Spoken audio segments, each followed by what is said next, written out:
देखिए क्वेश्चन ये है कि हमें एनर्जी कंजर्वेशन लगाना है। इसमें चेन इनसाइड क्वार्टर वेज, यानी कि एक हाफ कंप्लीट सर्कल में 1/4 पार्ट में एक चेन दे रखी है। अभी ये ऐसे जैसे इसको छोड़ दोगे तो ये ऐसे मूव करेगी। जब पूरी की पूरी चेन फ्लैट सरफेस पे आ जाएगी तो उस टाइम वेलोसिटी क्या होगी वो आपको बतानी है। तो इसमें इस टाइप के क्वेश्चन कर चुके थे, तो अगर इस टाइप के करने हैं तो हमें इसको रेफरेंस मान लो। इसको क्या मान लो आप? रेफरेंस। तो इस पीस के लिए जो थीटा होगा वो क्या हो जाएगा? 0, इस ए बी पॉइंट के लिए। और इसके लिए थीटा क्या हो जाएगा आपके पास? 90। तो यहाँ से एक छोटा सा पीस कंसीडर कर लो थीटा एंगल पे। कितने एंगल पे? थीटा एंगल पे। तो ये एंगल जो है ये तो डी थीटा।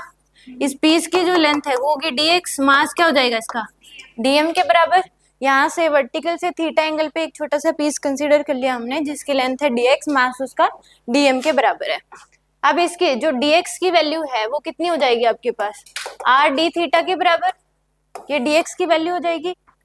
dx की वैल्यू कितनी हो जाएगी? r d theta. अब dm की वैल्यू लिखेंगे, छोटे से पीस का मास अगर लिखेंगे तो वो क्या होगा? टोटल मास है m डिवाइड बाय इसकी लेंथ, वो कितनी हो जाएगी? 2 पाई r डिवाइड बाय 4, क्योंकि क्वार्टर पार्ट है इसका। इनटू में क्या कर देंगे? dx। तो ये आ जाएगा आपके पास 2m divide by pi r, into में dx की वैल्यू पुट कर दो r d थीटा। तो ये किसकी? r से r कैंसिल हो जाएगा। तो dm की जो वैल्यू है वो आ जाएगी 2m divide by pi d theta. ये आपके पास dm की वैल्यू आ जाएगी। ठीक है। अब इस केस में हमें लिखना है इस पीस की ग्रेविटेशन पोटेंशियल एनर्जी। तो डी जी पी ई वो आ जाएगी dm इंटू में g इंटू एच। अब जो h है वो आपको इस पीस के लिए जो हाइट है इसको रेफरेंस मान लो, तो ये वाली हाइट लिखनी पड़ेगी। रेफरेंस ये वाली हाइट लिखोगे। अब इस केस में ये वाली अगर देखो ये थीटा है और यहाँ से लेके यहाँ तक r है, तो ये कितनी हो जाएगी? यहाँ से लेके यहाँ तक r कोस थीटा।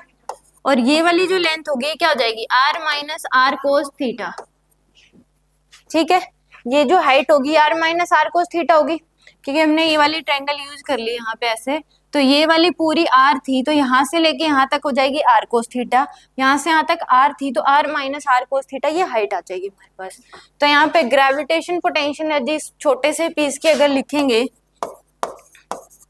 वो हो जाएगी dm की वैल्यू ये पुट करोगे 2m बाय पाई इंटू में d थीटा g, और h की वैल्यू पुट करेंगे r into r1 minus cos theta. ये लिख सकते हैं। तो अब इस केस में इसको थोड़ा ओपन कर लो। ये आ जाएगा 2m by pi g r d theta minus का 2m by pi g r cos theta d theta. ये आ जाएगी आपके पास। अब इसको इंटीग्रेट कर देंगे हम और लिमिट पुट कर देंगे थीटा इक्वल टू 0 से लेके थीटा इक्वल टू 90 तक। तो यहाँ पे इंटीग्रेट कर दो इसको भी 0 से थीटा इक्वल टू 0 डिग्री से theta equal to pi by 2, और इसको भी कर दो थीटा इक्वल टू 0 से लेके theta equal to pi by 2। ठीक है। तो यहाँ से ग्रेविटेशन पोटेंशियल एनर्जी जो आ जाएगी इधर भी कर देंगे, तो ये आ जाएगी 2mgr बाय पाई इंटू में थीटा, और लिमिट पुट करेंगे 0 से पाई बाय 2 तक, माइनस साइन। ये आ जाएगा 2mgr बाय पाई इंटू में साइन थीटा, और लिमिट पुट करेंगे 0 से पाई बाय 2। ठीक है। इसमें ये तो कांस्टेंट है 2mgr by pi, D theta का इंटीग्रेशन थीटा हो जाएगा। इसमें 2mgr बाय पाई कांस्टेंट है, कोस थीटा का इंटीग्रेशन साइन थीटा हो जाएगा। तो यहाँ पे आ जाएगा आपके पास 2mgr divide by pi, upper limit pi by 2 और लोअर लिमिट तो 0 ही है, तो उससे कोई रोल नहीं है, माइनस। यह आ जाएगा 2mgr by pi sine upper limit यानी कि साइन पाई बाय 2 और माइनस साइन 0 डिग्री। ये आ जाएगा आपके पास। तो यहाँ से जो ग्रेविटेशन पोटेंशियल एनर्जी आएगी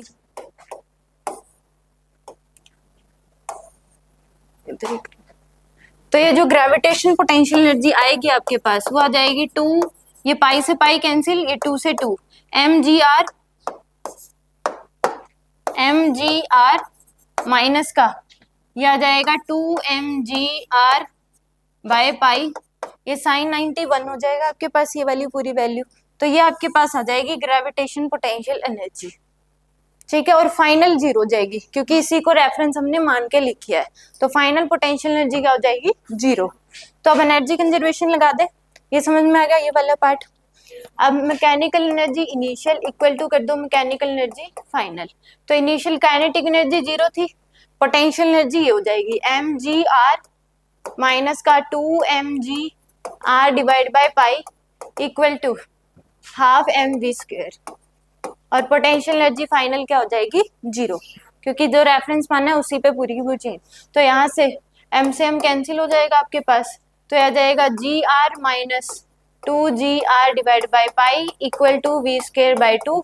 तो इस 2 को इधर ले आओ, तो आ जाएगा आपके पास 2gr minus 4gr by pi equal to क्या हो जाएगा, v²। ठीक है, अब v की जो वैल्यू आएगी वो कितनी आ जाएगी, under root 2gr minus 4gr divide by pi. इसमें जो आप और फर्दर इसको वो करके लिख लो, 2gr कॉमन ले लो, तो v की वैल्यू आ जाएगी under root gr common, 2gr common ले लिया आपने, तो आ जाएगा आपके पास 1 माइनस 2/पाई। ये आंसर आ जाएगा आपके पास, अंडर रूट 2gr 1 माइनस 2/पाई।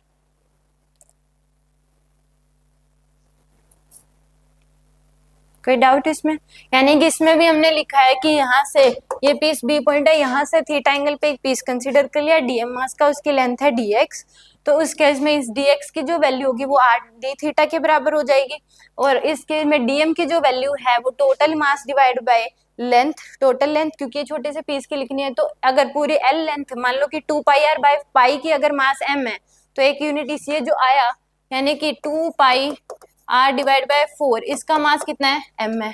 तो एक यूनिट लेंथ का कितना हो जाएगा, m divide by 2πr divide by 4। हमें निकालना है dx लेंथ का, तो कितना हो जाएगा, m divide by 2πr divide by 4 into में क्या आ जाएगा, dx। ये किसकी वैल्यू हो जाएगी, dm की, ऐसे निकलता है।